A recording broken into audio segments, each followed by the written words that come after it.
My name is Owen Riegling, and we're here with Celeb Secrets TV. Well, this is our first year at CMA Fest where we're Nashville residents, so it's actually been pretty sick because we get to just go home whenever it's too much and chill out, get some AC. So that's been nice, but it's been busy. We played yesterday at the Chevy Vibe stage. Great show. I sweated through all my clothes because it's very hot in Nashville right now, but typical CMA Fest. It's been awesome. Oh, I love it because I get to see everybody, because a lot of times, like, being friends with musicians and artists, everybody's kind of doing their own thing all year, all over the country, and this is the one weekend where literally every single person is right here in Nashville, so it's just running into friends that maybe you don't get to see a whole lot. But my first trip to CMA Fest was just as a fan. This is probably 5 years ago, and we came down with a bunch of friends, and we just literally did everything, partied, soaked it all up, spent the whole time on Broadway.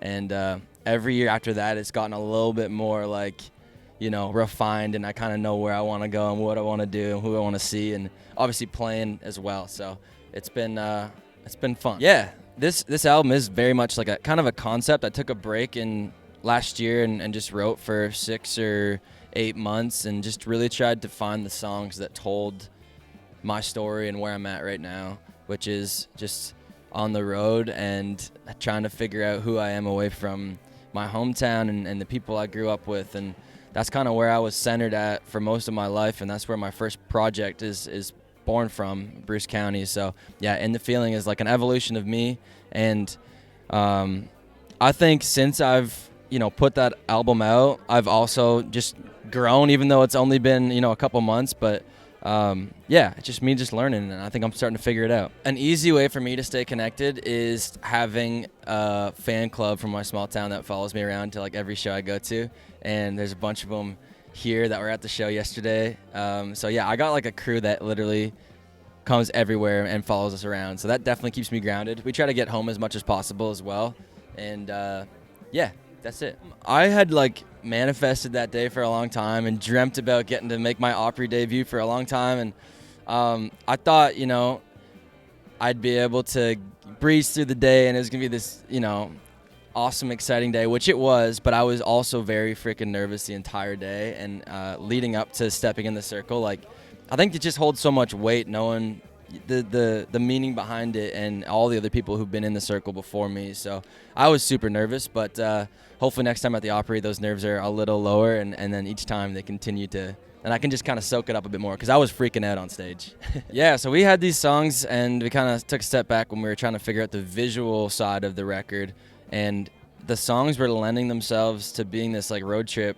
And I thought, what better way to capture road trip vibes and content than to just go on a real road trip and not have any commitments. So that's what we did. We got an RV. It was 30 feet. I drove the thing 2,800 miles, and my buddy Connor was with us, and he recorded pretty much everything. So all the content is super candid and just us experiencing what it's like on a road trip. So it was so cool, and I think it turned out great. That's a good question.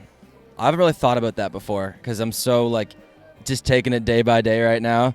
But I think just like my biggest thing is I hope that I can inspire some other kids from small towns, but Mildmay in particular, where I'm from. I think I'm already starting to see, kids picking up guitars and writing songs, and I think that's sort of a new thing for where I come from.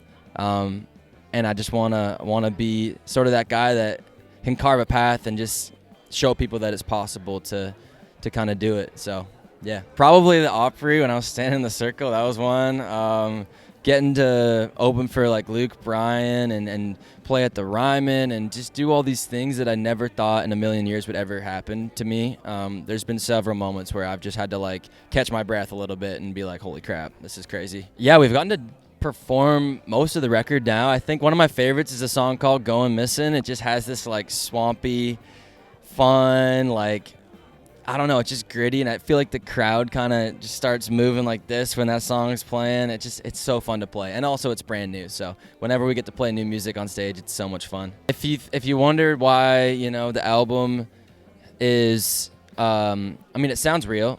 There's some timing things, and like there's maybe some flat notes, and I played most of the guitars, so I'm not really that great a guitar player, but Oscar and I, Oscar Charles, the producer, we just kind of got in the studio and worked through everything, and we kind of just played a lot of the stuff ourselves, and I think it turned out great. Another fun fact, I say the F word in a song for the first time, which, yeah, that's a new thing.